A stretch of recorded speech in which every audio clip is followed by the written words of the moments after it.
Guys, selamat datang kembali di channel Dark Daily, dan di video kali ini gue akan membahas tentang tragedi yang terjadi pada tahun 1980. Ada sebuah tragedi yang sangat mengenaskan. Biasa mereka sebut dengan Petrus atau penembakan misterius. Jadi sebelum gue lanjutin videonya, gue mohon banget sama kalian semua untuk bantu subscribe channel gue dan hidupin tombol loncengnya supaya kalian gak ketinggalan info terbaru dari channel kita.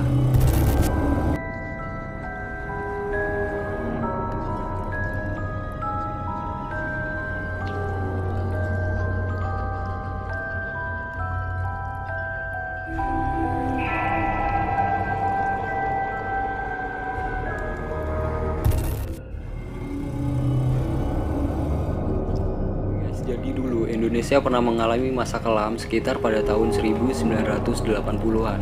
Saat itu penembakan-penembakan sangat sering terjadi di negara kita ini, guys. Jadi banyak banget mayat-mayat bergelimpangan di pinggir jalan. Itu juga banyak juga di kebun-kebun itu dengan kondisi yang sangat mengenaskan atau nggak wajar gitu, guys. Jadi Petrus ini menjadi kontroversi yang sangat hebat pada masa lalu. Tapi nggak ada sedikit pun pihak yang berani menentang ini. Mengapa? Karena sebagian orang berpikir bahwa Petrus ini dilakukan oleh pihak-pihak berwajib. Ya walaupun waktu itu pihak berwajib nggak mengakui atas kejadian peristiwa tersebut. Tujuan utama Petrus ini adalah membasmi penjahat-penjahat kecil atau penjahat-penjahat klasteri seperti preman, maling, bandar judi, dan lainnya. Bahkan orang yang bertato pun akan dieksekusi oleh Petrus karena dianggap seperti preman. Biasanya operasi Petrus ini dilakukan oleh pihak dari militer, dan mereka akan dijemput lalu dibawa ke tempat yang sepi, dan disitulah mereka akan mulai dieksekusi dengan tangan terikat dan mata tertutup atau biasa disebut claw hitch. Jadi setelah mereka itu disiksa, mereka akan ditembak di tempat, dan menurut mereka cara ini adalah cara paling efektif untuk membasmi preman-preman klasteri tersebut, meski mereka sendiri melanggar hak asasi manusia. Jadi guys, pada tahun itu banyak banget penjahat-penjahat yang bersembunyi, terutama di daerah operasi Petrus itu sendiri, tepatnya berada di Pulau Jawa. Dan banyak dari mereka yang datang ke rumah sakit untuk menghapus tato. Karena apa? Karena pada tahun itu tato dianggap sebagai simbol penjahat atau preman. Total penembakan pada tahun itu sekitar tahun 1983 sampai 1985 itu mencapai ribuan orang atau ribuan korban yang menjadi sasaran dari Petrus ini sendiri, guys. Mereka ini melakukannya secara misterius atau secara diam-diam pada malam hari, hingga keesokan paginya masyarakat dikejutkan dengan kiriman mayat dari korban Petrus ini sendiri. Jadi pada saat itu, saat mayat ditemukan, akan terselip sebuah amplop yang berisi uang sebesar nominal 20.000. Uang ini harus digunakan untuk penguburan mayat itu sendiri, guys. Nah, pada masa itu masyarakat menyebut korban dari Petrus ini dengan istilah bandeng. Petrus memang sangat mengerikan, tapi banyak masyarakat juga yang merasa senang karena mereka merasa nyaman. Karena menurut mereka, penjahat itu lebih baik mati daripada hidup meresahkan orang. Gue punya sebuah kisah dari seorang yang bernama Bati Mulyono atau biasa mereka sebut dengan istilah komandan, yaitu adalah seorang komandan preman yang lolos dari operasi Petrus ini.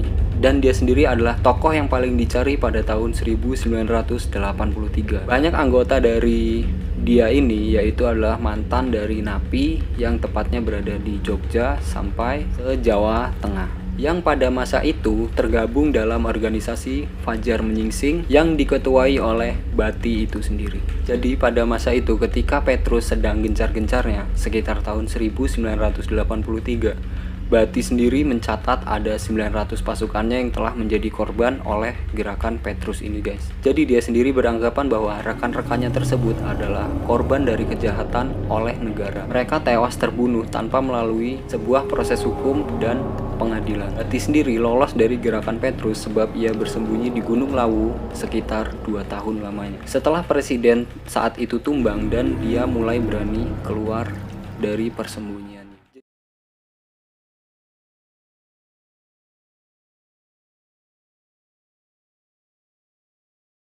Jadi begini hasil wawancara.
menurut pendapat kalian tentang keberadaan Petrus ini sendiri?